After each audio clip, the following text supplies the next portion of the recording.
आप सभी को मेरा नमस्कार। इस वीडियो में हम गर्भ गीता का पाठ करेंगे। हमारे वेदों में कहा जाता है कि माँ गर्भ से ही शिशु का भविष्य बना देती है।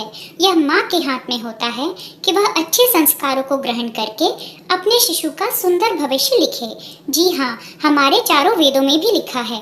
इसीलिए भारतीय गर्भवती नारियों को यह सुझाव दिया जाता है कि वह प्रेगनेंसी के दौरान गीता का अध्ययन करें, खास करके गर्भ गीता का।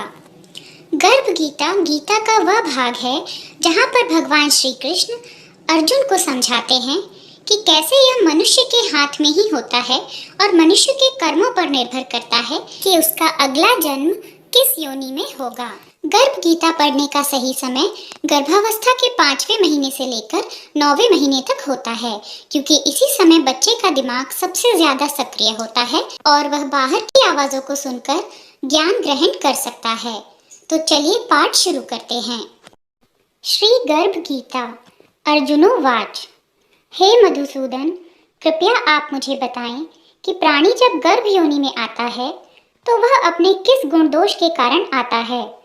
प्राणी जन्म से पहले गर्भ में कष्ट पाता है और जन्म के समय भी असहनीय पीड़ा पाता है।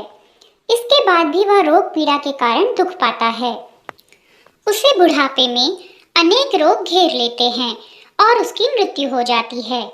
अतः हे भगवान, कृपा करके मुझे यह बताएं कि वे कौन से कार्य हैं जिनसे मनुष्य जन्म मृत्यु के दुखों से बच सकता है।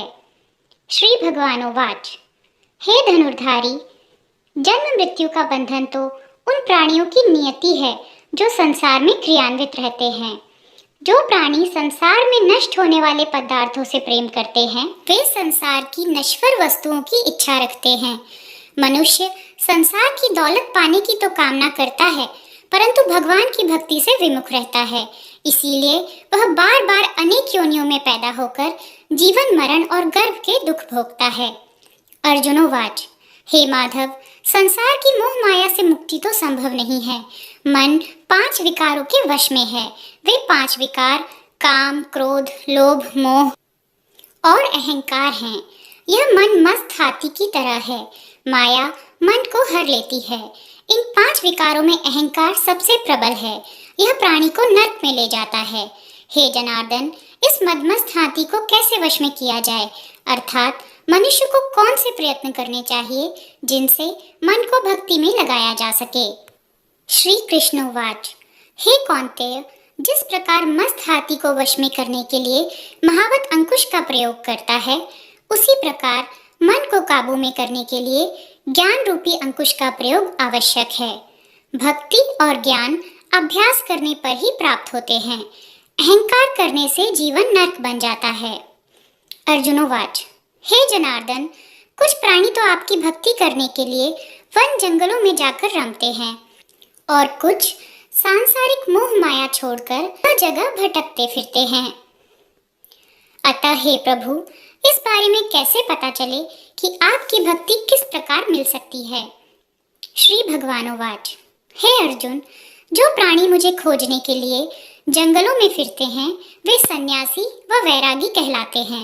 वे सिर पर जटा बांधते हैं तथा भस्म लगाते हैं, लेकिन फिर भी वे मेरे दर्शन नहीं कर पाते, क्योंकि उनमें भक्ति व प्रेम नहीं है। वे अहंकार में डूबे हुए हैं।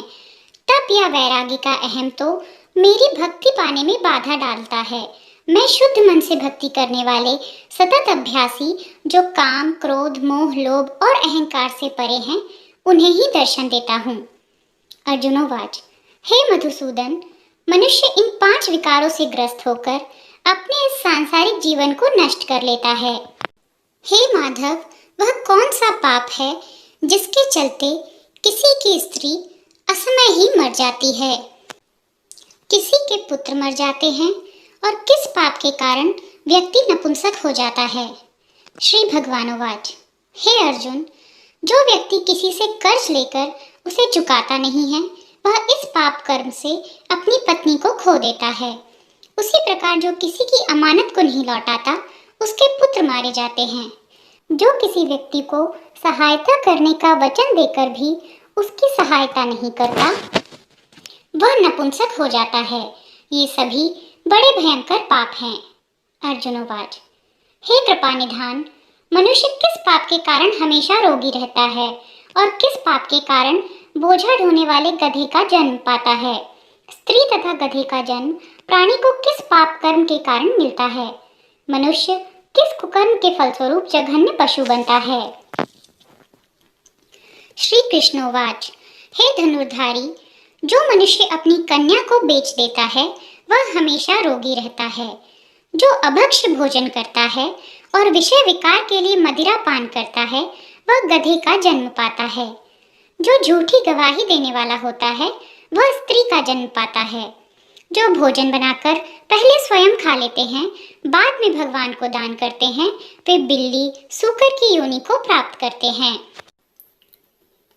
अर्जुनोवाच। हे कृपानिधान, इस संसार में जिन प्राणियों को आपने धन दौलत प्रदान की है और उत्तम वाहन दिए हैं उन्होंने कौन से पुण्य किए हैं? श्री भगवानोवाच। हे धनंजय, जो उत्तम रीति से पात्र को स्वर्ण दान करता है वह उत्तम वाहन और धन धान्य प्राप्त करता है। जो भगवान को साक्षी मानकर कन्या दान करते हैं वे उत्तम पुरुष का जन्म पाते हैं। अर्जुनोवाच। हे दयानिधे, इस संसार में आपने किसी को तो इतना सुंदर बनाया है और किसी को इतना कुरूप, किसी को धनवान बनाया किसी को निर्धन, सो ऐसा क्यों है? श्री भगवानोवाच। हे अर्जुन, जिन प्राणियों ने अन्न दान किया है उनका स्वरूप सुंदर है और जिन्होंने विद्या दान किया है वे विद्वान हैं। फिर भी पुरुष का रूप स्वरूप नहीं बल्कि गुण महत्वपूर्ण है। जो संतों की सेवा करते हैं वे धनवान व पुत्रवान होते हैं। अर्जुनोवाच। हे मधुसूदन, मनुष्य धन और सांसारिक सुखों के प्रति इतना मोह क्यों रखता है? श्री भगवानोवाच। हे कौन्तेय, यदि प्राणी मेरी कृपा से वंचित हो जाए तो वह धन दौलत आदि से मोह करने लगता है। ये सब नाशवान है, विवेकी प्राणी इनसे दूर रहता है। जो व्यक्ति सांसारिक मोह त्याग कर पवित्र स्थलों के दर्शन करके मेरी निष्काम भक्ति करता है वह राजा के समान सुख और ज्ञान प्राप्त करता है। सभी वस्तुएं नाशवान हैं, केवल मेरी भक्ति ही ऐसी है जिसका नाश नहीं होता।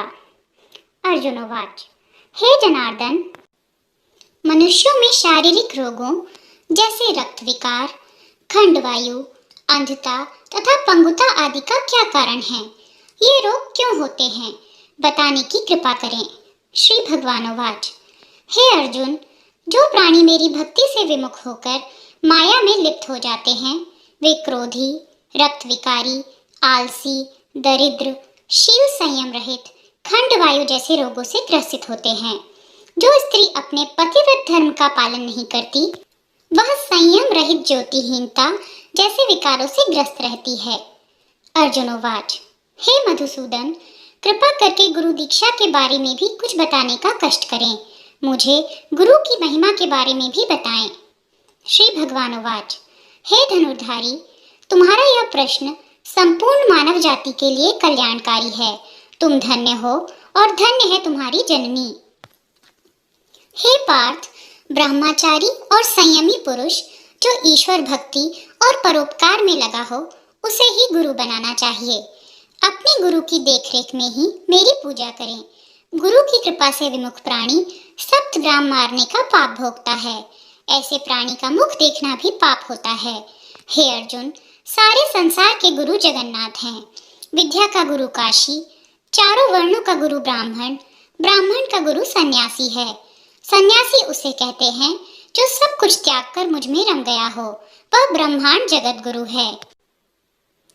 जो गुरु का भक्त है वह मेरा भक्त है।